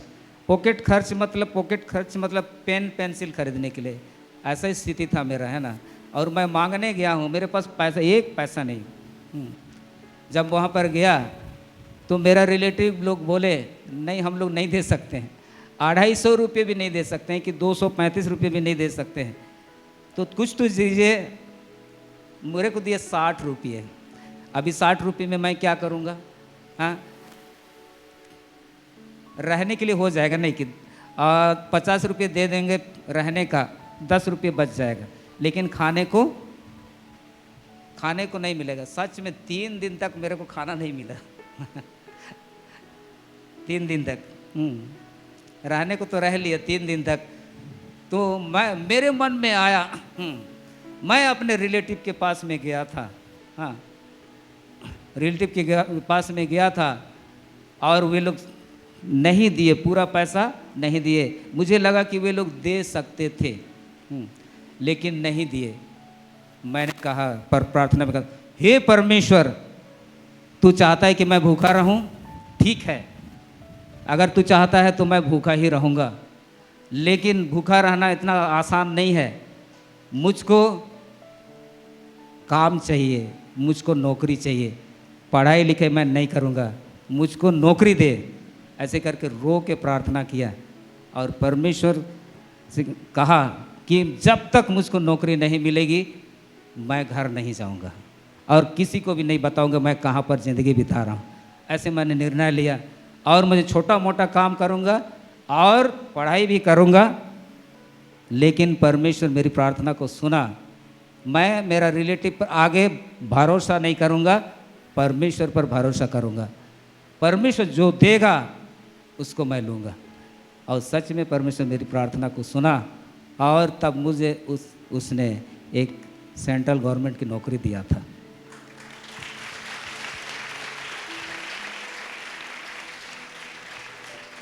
तो मैं विश्वास करता हूँ परमेश्वर ने मुझको नौकरी दिया, है ना। मुझ में कुछ योग्यता नहीं है। आप देख रहे हैं ना मेरा हाइट कितना है, हाँ, हाइट के हिसाब से ना वो नौकरी मुझको नहीं मिलता। इंडियन एयरफोर्स में मैं नौकरी किया 20 साल तक नौकरी किया और प्रभु ने ही कहा तब मैं नौकरी छोड़ दिया। मैं बार बार बोलता हूँ, आपको बुरा लगे चाहे जैसे भी, आप जब नौकरी कर रहे हैं ना, नौकरी मत छोड़िएगा। मुझको प्रभु ने बोला छोड़ने के लिए, तब मैं छोड़ा हूँ। तो यहाँ पर देखिए दशमांश के विषय, मतलब परमेश्वर को जब आप देंगे ना, आप परमेश्वर को याद करेंगे, इसलिए दशमांश देना चाहिए। कई जगह में बोलते हैं देना नहीं देना आपके ऊपर में है, नहीं कि, लेकिन मैं पास्टर होने के नाते कह रहा हूँ, शिक्षा दे रहा हूँ कि दशमांश देना चाहिए। हालेलुया, प्रेज द लॉर्ड, बोलो यीशु मसीह की। देखिए दशमांश देंगे तो क्या होता है पता है, आपका ना इनकम बढ़ते जाता है, बढ़ते जाता है। जब मैं शुरू में दशमांश दिया था तो 300 रुपये दिया था, मतलब 3000 कमाता था। और जब मैं बढ़ते गया 300 रुपये से 3000 रुपये भी देने सका मैं 3000, हाँ, पहले 300 देता था, फिर 3000 भी देने पाते हैं, है ना। मैं इसलिए बता रहा हूँ, ये शिक्षा दे रहा हूँ इसलिए, है ना, खुल के बता रहा हूँ। यहाँ पर दशमांश के बारे लिखा गया है और पास्टर हूँ बोल के मैं सिखा रहा हूँ, है ना। नहम्याह ने सिखाया था, नहीं कि। Hallelujah, hallelujah. और आप बोलेंगे कि मैं पहले 300 देता था, अभी 3000 दे रहा हूँ तो ज़्यादा देना पड़ रहा है। बोलेंगे नहीं, 3000 ये बाबा इतना ज़्यादा कैसे देंगे, ऐसे बोलेंगे नहीं। तो 3000 का मतलब कितना तनख्वाह होना चाहिए? 30,000 नहीं। अभी 30,000 आपका तनख्वाह है तो 3,000 आपको देना है। फिर बोलेंगे पहले तो मैं 3,000 तनख्वाह में 300 रुपये देता था, अभी 3,000 दशमांश ही देना पड़ रहा है, ये तो बहुत ज़्यादा हो गया। हाँ, ऐसा आप सोचेंगे नहीं। लेकिन हम लोग पास्टर होने के नाते प्रार्थना करेंगे, हे परमेश्वर, ये व्यक्ति, ये विश्वासी भाई अब 3,000 नहीं देना चाहता है, 300 ही देना चाहता है, इसलिए हम तेरे से प्रार्थना करते हैं तू इनका इनकम को 300 देने लायक बना दे। समझ रहे हैं? हाँ? तो आपको जितना ज़्यादा देना है ना, जितना आपको मिलते जाएगा देते जाइए, देते जाइए, है ना, क्योंकि हमको देने के लिए ही बोला है। हालेलुया। हमारे जीवन में सुधार होना चाहिए, है ना, तभी आपको मज़ा लगेगा, है ना। आप देते हैं ना तो हक रहता है, अरे हम देते हैं ना बोल के नहीं बोलेंगे, लेकिन क्या होगा, हम देते हैं ना, कलीसिया में देते हैं ना, नहीं कि। और बहुत लोग बोले हमारा तो कामे नहीं होएला, का करबे तब 700 रुपये कमाई होएला, तो 700 रुपये कमाते हैं तो 70 रुपये दीजिए, सबसे पहले परमेश्वर को दीजिए। ये सबूत है कि आप परमेश्वर से प्रेम रखते हैं, है ना। और नहीं देते हैं मतलब सबूत क्या है? आई लव यू बोलेंगे, लेकिन क्या सबूत है? हाँ, लड़की बोली कि खाना खिलाओ तो, बर्गर खिलाओ तो, बर्गर खिलाएंगे तब तो, नहीं कि आई लव यू बोलने से हो जाता है? आई लव यू जीसस बोलने से हो जाता है? उसका प्रमाण होना चाहिए ना, कि आप देंगे तो सबूत है, नहीं कि। तो सबूत क्या है? दशमांश। हालेलुया, प्रेज द लॉर्ड, बोले यीशु मसीह की। तो ये यहाँ पर सुधार किया, है ना। दूसरा सुधार किया कि जो याजक लोग थे, लेवी लोग थे, वे लोग खेतों में चले गए थे, अभी उनको लेकर आया, काम में लगा दिया। और लेकिन जो वहाँ पर यहूदी लोग थे, वे लोग दशमांश देने लगे। इस प्रकार से यरूशलेम मंदिर का जो मैनेजमेंट था, प्रबंध था, वो सही रीति से चलने लगा। ये दूसरा काम उसने सुधार का काम किया। और आगे पढ़ेंगे नहम्याह 13:15 को। उन्हीं दिनों मैंने यहूदा में बहुतों को देखा जो विश्राम दिन को हैदों में दाख रौंदते और पुलियों को ले आते और गधों पर लादते थे, वैसे ही वे दाख मधु, दाख, अंजीर और भांति भांति के बोझ विश्राम दिन को यरूशलेम में लाते थे। तब जिस दिन वे भोजन वस्तु बेचते थे उसी दिन मैंने उनको चिता दिया। हाँ देखिए, विश्राम दिन, सप्ताह में एक दिन आराधना का दिन, रविवार के दिन सबको पता है ना। इतवार के दिन क्या होता है? कलीसिया में आराधना होता है। और बहुत लोग बोलते हैं आज कपड़ा धोना है, बोलते हैं हाँ आज बिजनेस करना है, बोलते हैं, है ना, और नहीं आते हैं। सप्ताह भर तो काम किए, अभी एक ही दिन छुट्टी मिला है, कपड़ा कब धोएंगे, ऐसे बोलते हैं। और संडे को क्या करते हैं? 7 बजे तक सोते हैं और फिर 7 बजे उठते हैं और फिर पहले नाश्ता करते हैं, उसके बाद क्या करते हैं? कपड़ा धोते हैं। नहीं कि और उन लोग का जो कलीसिया कैसे करते हैं? मोबाइल में देख लेते हैं, क्योंकि सीकर्स फेलोशिप में बहुत सारा ऐसा मतलब रिकॉर्ड हो गया है ना। संडे को सर्विस होता है तो उनको लगता है आज का संडे सर्विस मेरा मोबाइल में ही हो गया। ऐसा करते हैं कि नहीं? हाँ, यही है चर्च, बोलते हैं नहीं कि हाँ। लेकिन प्रियो, आप एक व्यक्ति के रूप में दूसरे व्यक्ति के साथ में मिल के परमेश्वर के पास में नहीं जाते हैं तो मतलब कलीसियाई तौर पर आप वहाँ पर नहीं आए हैं। ठीक है, लॉकडाउन पीरियड में मजबूरी थी। हाँ, कोरोना ने ऐसा तहलका मचा के रखा था कि हम लोग एक जगह जमा नहीं हो पाते थे, नहीं कि हाँ। हम लोग तो जाने खोजते थे चर्च करने, लेकिन जाने ही नहीं देते थे पुलिस वाला लोग। हम लोग एक दिन ऐसे निकल गए, हाँ, रास्ता में पुलिस वाला लोग रोक गया। हाँ, कहाँ जा रहे हैं? नहीं, थोड़ा जाके आते हैं। आप लोग को मालूम नहीं है कोरोना हो गया? नहीं, नहीं मालूम है। कोरोना हो गया है, गाड़ी सब नहीं जाएगा उधर। तो ठीक है, तो वापस जाते हैं। फिर चले आए, तो जानने के लिए गए थे ना लोग क्या बोलता है बोल के पुलिस वाला, तो जाने ही नहीं दिया। हाँ, फिर लेट से आते थे, यहाँ बाहर से कभी खुल गया ना, आते थे तो रास्ता मेरे कहाँ गया था? 9 बजे के बाद में नहीं, चर्च करने गए थे। हाँ, तो वहाँ पर भी कोई क्रिश्चियन लेडी पुलिस थी। नहीं नहीं, जाइए आप लोग चर्च गए थे बोल, बाकी लोग को रोक के रखा है। तो ऐसे समय में जो लोग नहीं जा पा रहे हैं तो ठीक है, मोबाइल में आप लोग हाँ कली से अटेंड कर रहे हैं, लेकिन कुछ भी रुकावट नहीं है। हाँ, कुछ भी रुकावट नहीं है तो आप कलीसिया में आइए, व्यक्ति के रूप में आइए, है ना, व्यक्ति के रूप में और भी विश्वासियों के साथ मिलके कलीसिया में आइए और परमेश्वर की आराधना कीजिए। तब ये सही वाला आराधना है, ये चीज सही वाला आराधना है। हाँ। तो यहाँ पर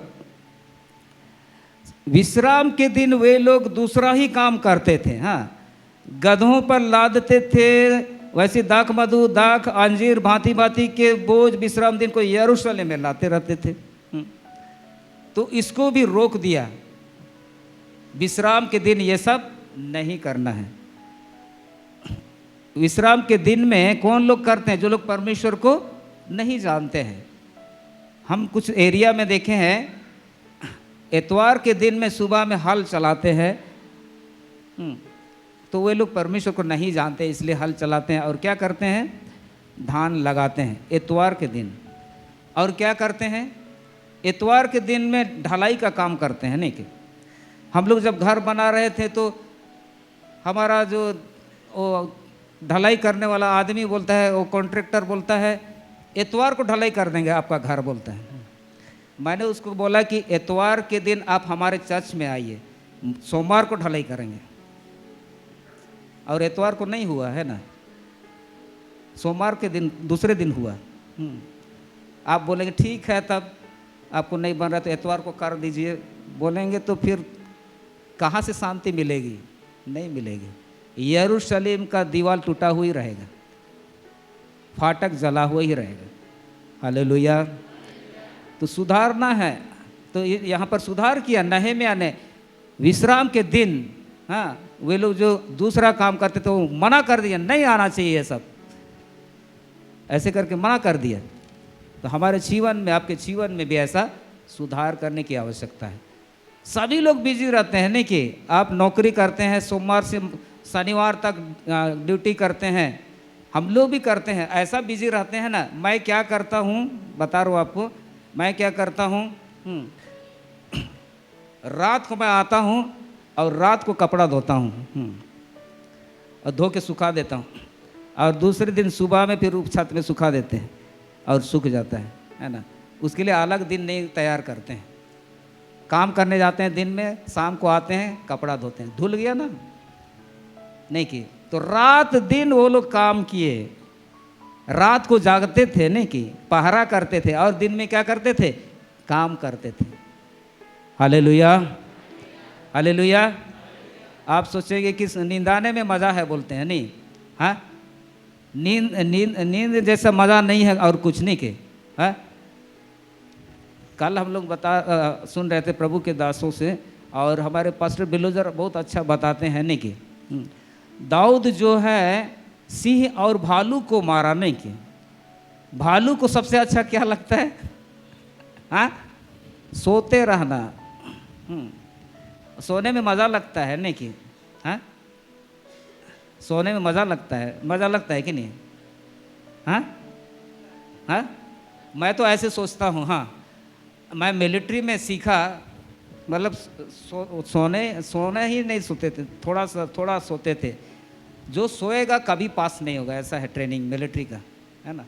सोते रहेंगे ना पास नहीं हो सकते हैं, ऐसा ट्रेनिंग है। तो आदत बन गया है ना, सोते थे लेकिन ज़्यादा नहीं। हाँ और ऐसा हो गया, आप सोचेंगे कि सोना तो सबसे अच्छा है, यही काम सबसे अच्छा है। मैं ऐसे सोचता हूँ, इस जीवन में जितना ज़रूरत है उतना हमको सोना चाहिए, क्योंकि इस जीवन को समाप्त करने के बाद कब्र में तो सोते ही रहना है, उसके बाद सोते रहिए, कोई उठाएगा नहीं कि। इसीलिए इस जीवन में आप जितना सोना है कम ही सोइए और बाकी काम करते रहिए, दिन रात मेहनत कीजिए, आपके जीवन में आप देखेंगे ना उन्नति को। Hallelujah, hallelujah. तो रविवार के दिन व्यक्ति के रूप में आप कलीसिया में आइए और परमेश्वर की आराधना कीजिए, है ना। क्या करने के लिए, परमेश्वर से मिलने के लिए मैं जा रहा हूँ, परमेश्वर को धन्यवाद देने के लिए मैं जा रहा हूँ। हाँ किसी से आप मत ना भी मिले, पास्टर लोग से ना भी मिलिएगा, लेकिन अगर नहीं भी मिलेंगे तो कोई बात नहीं, लेकिन मैं परमेश्वर से मिलने के लिए जा रहा हूँ बोल के रविवार को आप आइएगा, जहाँ पर दूसरे लोग भी, विश्वासी लोग भी आते हैं। उस दिन आप बिजनेस के लिए मत जाइए, और उस दिन आप कपड़ा धोना मत धोइए, खेत में कितना पानी है वो भी मत कीजिए, है ना। परमेश्वर सब कुछ जुगाड़ करेगा। हालेलुया।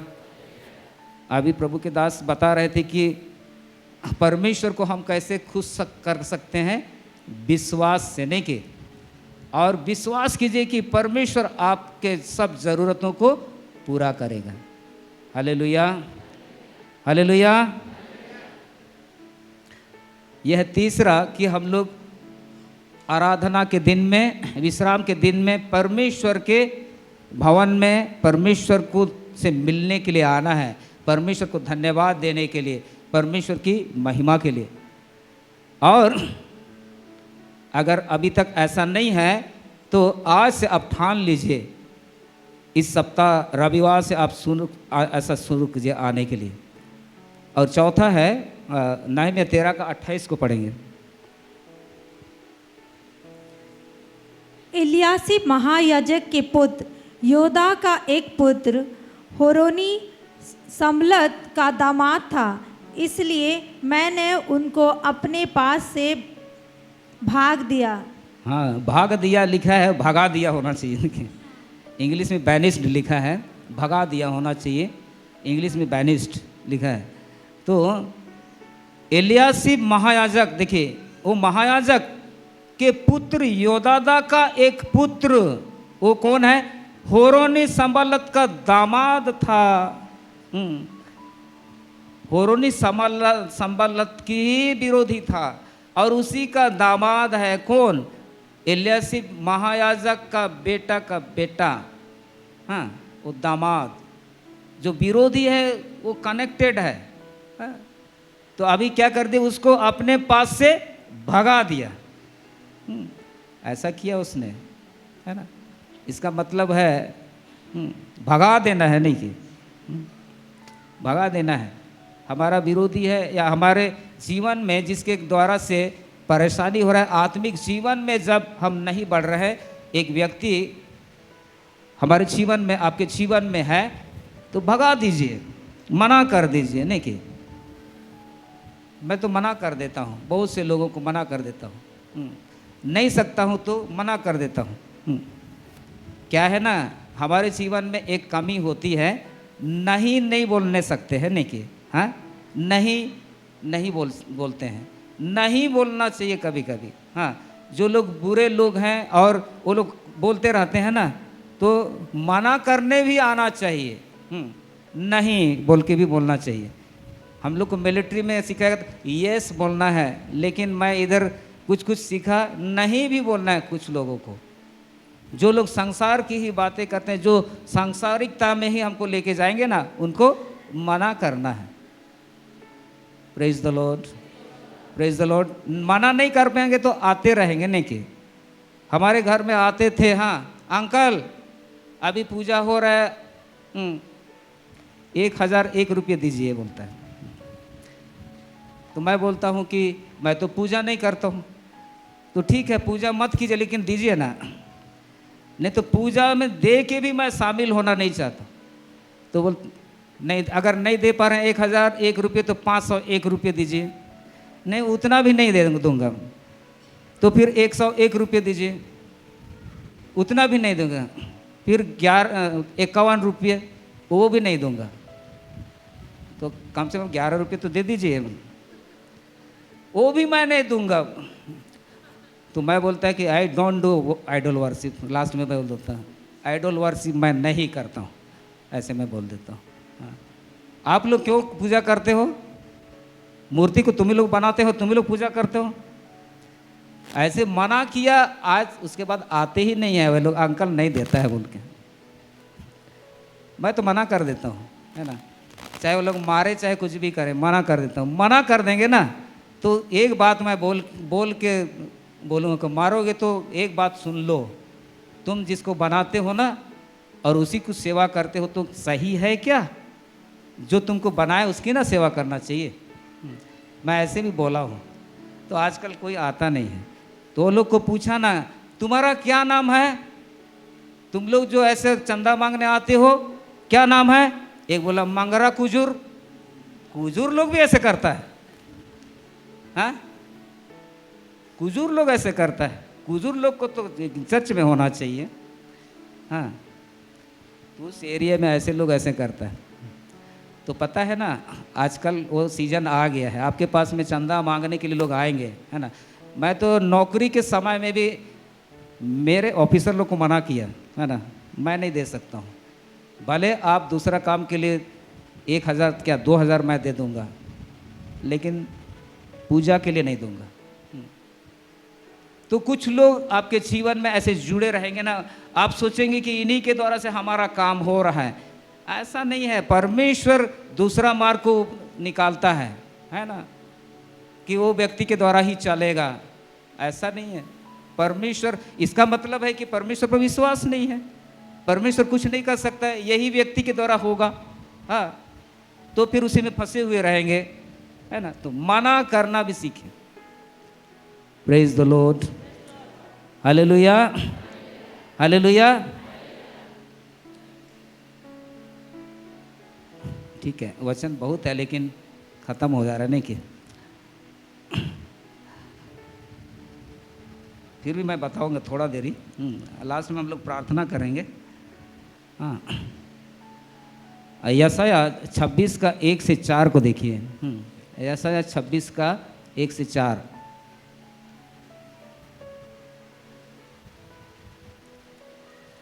उस समय यहूदा देश में ये गीत गाया जाएगा, हमारा एक दृढ़ नगर है, उद्धार का काम देने के लिए वो उसकी सरपनाह और गढ़ को नियुक्त करता है। देखिए, उसकी सहरपनाह और गढ़ को नियुक्त करता है उद्धार का काम देने के लिए।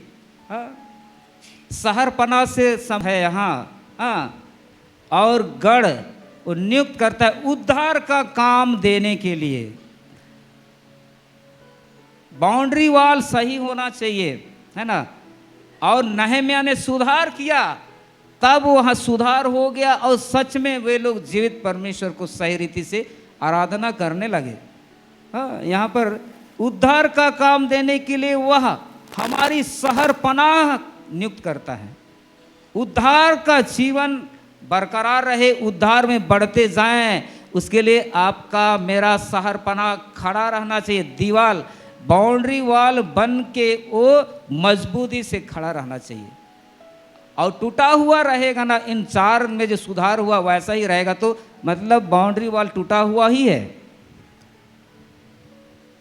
Praise the Lord, praise the Lord. फिर आगे 2 को पढ़िए। फाटकों को खोलो कि सच्चाई का पालन करने वाली एक धर्मी जाति प्रवेश करे। फाटक कब खोला जाएगा? अरे वो तो जला हुआ है और ठीक करेंगे, लेकिन एक नियुक्त समय में ही खोला जाएगा। उसको कब खोला जाएगा? सच्चाई का पालन करने वाले एक धर्मी जाति प्रवेश करेगा तब। सही मायने में वो है ना, सच्चाई का पालन करने वाला धर्मी जाति बोलने से बहुत से लोग हो जाएंगे उसमें। हाँ, उसमें प्रवेश करेगा। उस टाइम में फाटक को खोला जाएगा। लेकिन फाटक तो पहले से जला हुआ है, तो कोई भी घुस जाएगा नहीं कि।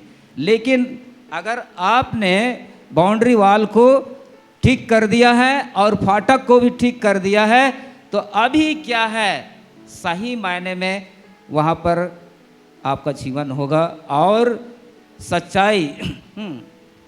सच्चाई का पालन करने वाला धर्मी जाति जैसे प्रवेश करते हैं, वो वाला बात आपके जीवन में व्यक्ति के रूप में और एक कलीसिया के रूप में भी होगा। Praise the Lord, hallelujah. हाँ, फिर 3 को पढ़िए।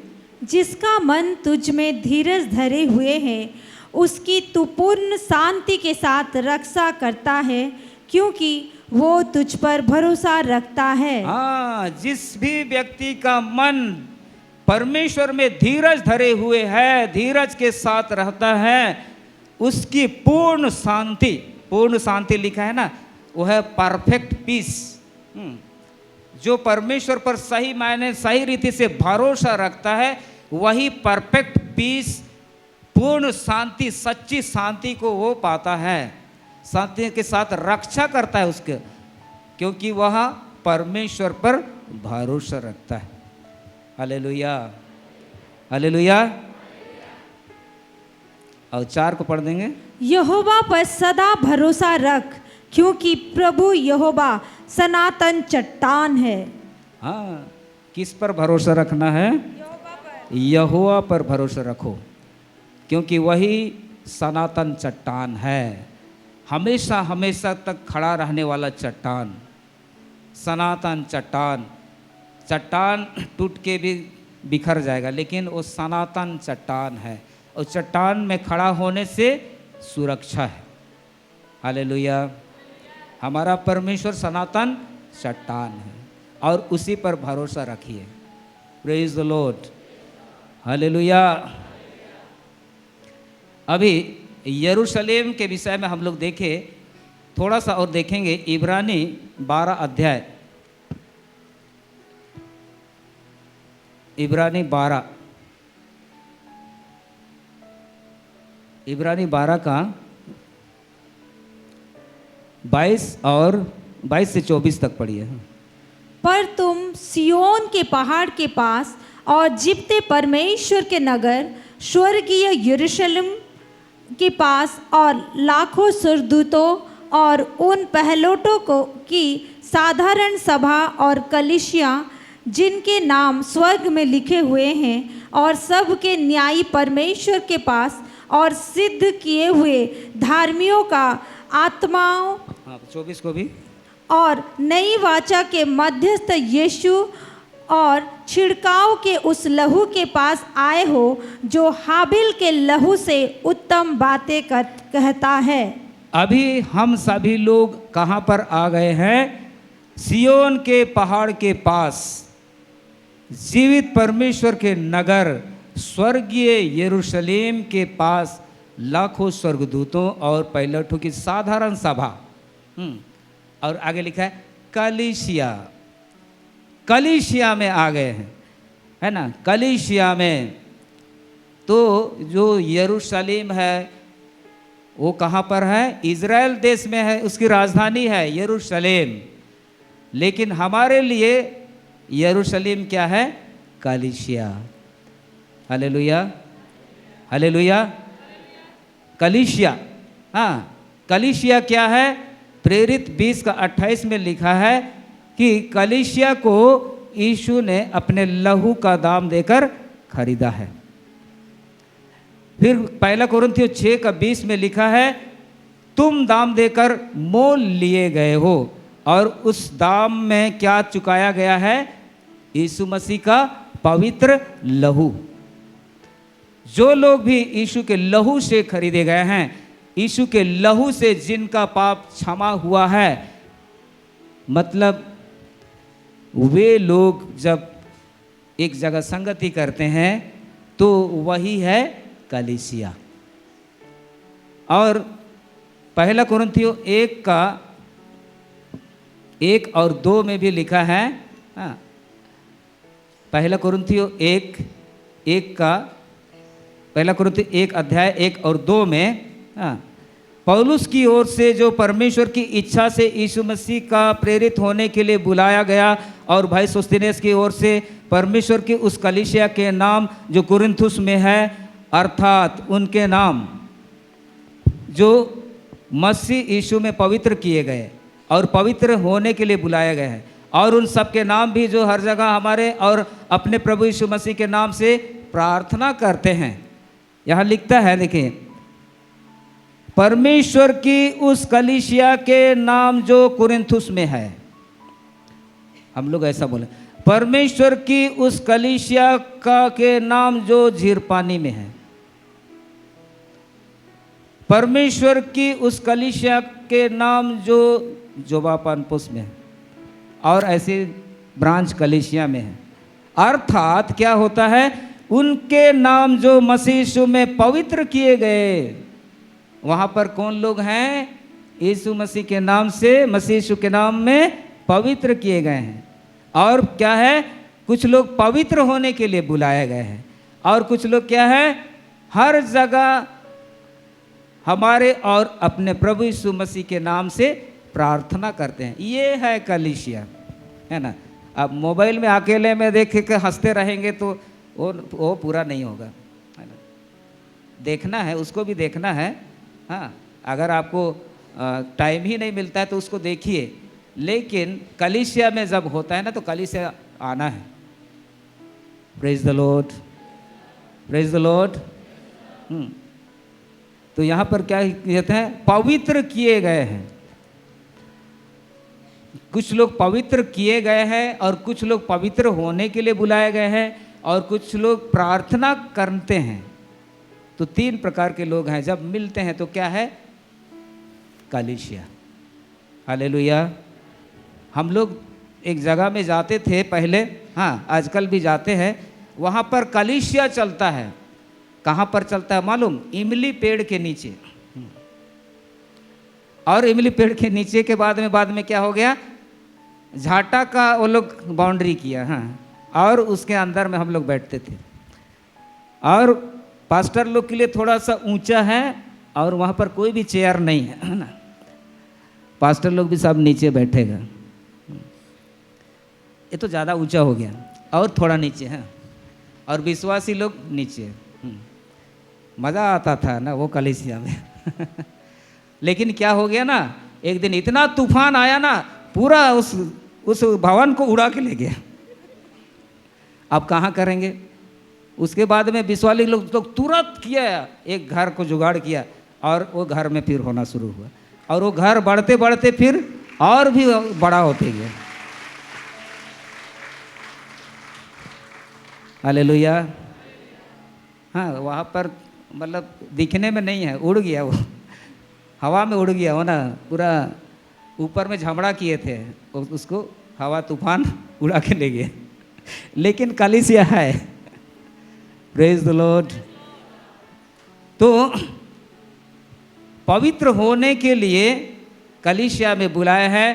कुछ लोग पवित्र हो गए हैं, कुछ को पवित्र होने के लिए कुछ लोग प्रार्थना कर रहे हैं। तो पवित्र फिर कैसे होंगे? वचन के द्वारा। यूहन्ना 17:17 में सत्य के द्वारा, और परमेश्वर का वचन सत्य है। हाँ, और एक जगह में लिखा है, और एक जगह में लिखा है कि पवित्र आत्मा के द्वारा से पवित्र करता है। तो पवित्र आत्मा और वचन, इसके द्वारा से हम पवित्र होते हैं, और उसी के लिए तो हम कलीसिया में आते हैं, परमेश्वर के पास में आते हैं। तो परमेश्वर हमको बताता है कि क्या स्थिति है। तो प्रियो, यरूशलेम का जो बाउंड्री वाल है, शहरपनाह और फाटक, वो जला हुआ है, टूटा हुआ है। तो उसको ठीक करना है। आपके जीवन में अगर कुछ ऐसी बातें हैं, आपने वचन को सुना, तो उसको ठीक करना है, अपने में भी ठीक करना है, वचन को सुनते सुनते ठीक करना है।